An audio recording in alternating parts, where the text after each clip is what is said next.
Dear friends, dear leaders, thank you, Antonio, Ursula, dear Matt, everyone here, and I'm glad to see you all. Thank you for your support. I'm speaking to you on my way to Denmark. This evening, my team and I will be in Copenhagen, and for the past few days, our soldiers have already been in Denmark, and together with Danish and other partners, they are working on a shared defense system to protect against drones. And it's not just about infrastructure, it's a political issue as well. Russia is trying to go further. They always begin with hybrid attacks, and first it's something small, then something bigger. There is always a next step. That's why we need to act now together and with strength. I think all the leaders who already understand the danger and are joining forces, we need to build up our defense capabilities, and Ukraine can truly help. No country in Europe has more experience than Ukraine in defending against drones and missiles. I believe Europe will need to build a drone wall sooner rather than later, and drones are becoming a main weapon for armies and for criminal or terrorist groups. This is a fact.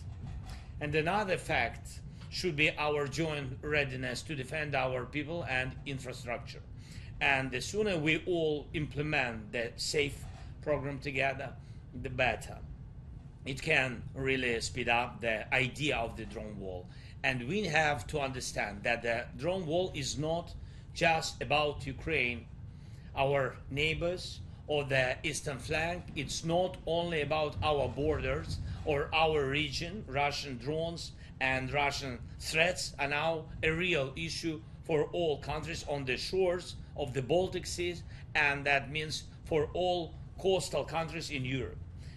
That's most of Europe.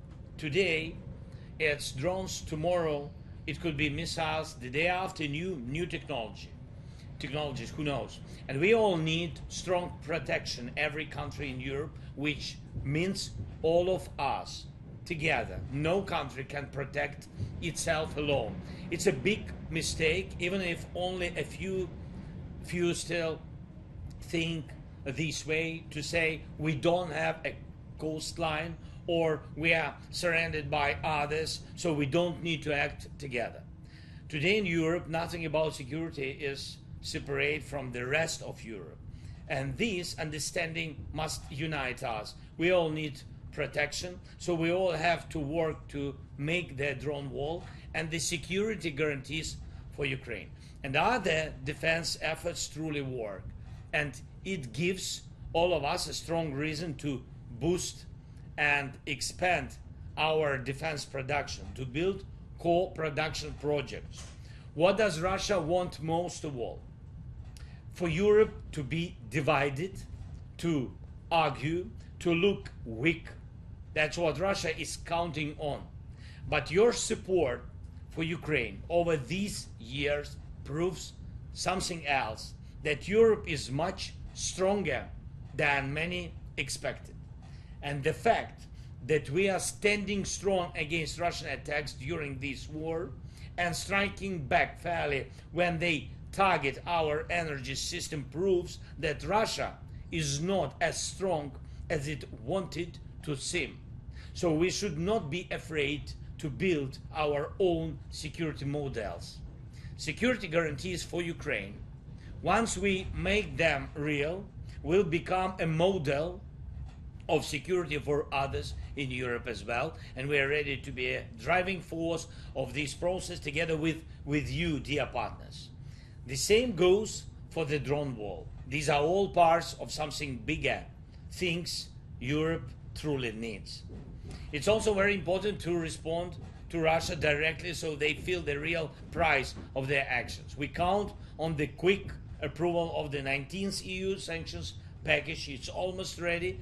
Now only political decisions are needed. I urge you all to support it. This will also help our relations with America and with President Trump. He wants to see that Europe is acting against Russia for this war.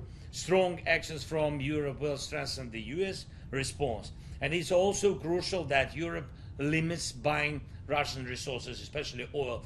Putting pressure on Russian oil tankers and the money systems behind their energy exports weakens Putin and helps improve President Trump's view of working with Europe. So those who choose ties with Russia instead of America are going against both Europe and the US. We recently talked about this with American team, with President Trump, and we truly hope that guys from Hungary will listen to these shared signals from all of us. And we also talked about the frozen Russian assets, and most of them are still unused. These funds must be directed toward defense and Ukraine's recovery. The tools are already prepared, and now they need to be implemented quickly. I also want to thank every country and every leader who supports our defense through contributions to the Pearl program, defense packages for our soldiers, and funding our weapons production. This is a big help. Thank you, partners. I encourage the countries not yet in Pearl to join, please. A few more quick important points. You can all see that we are holding back Russian forces on the ground. They had big plans for this year. They wanted to take more land, but Ukrainian soldiers are stopping them. Even in the hardest areas in Donetsk region, our men and women are standing strong, holding the line and pushing the occupiers back. We are also striking targets deep inside Russia. And you have probably seen reports about big damage to their fuel facilities. Such strong actions should be supported by strong political decisions. Ukraine has finished its internal screening process for EU legislation. We did it faster than anyone else before us. We did it well, and we are fully ready to open Cluster 1 in the EU membership talks. The fundamentals cluster. We need real progress on this. And I'm not only talking about Ukraine. Ukraine is fighting the enemy. Moldova has once again clearly proven its European choice. And how many more such tests do we all need?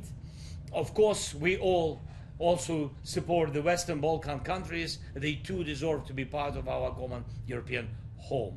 Europe has to keep its promises, just as candidate countries do their part. Thank you. Thanks, everyone. Thank you for invitation. Thanks again, and we are counting on results. Thank you.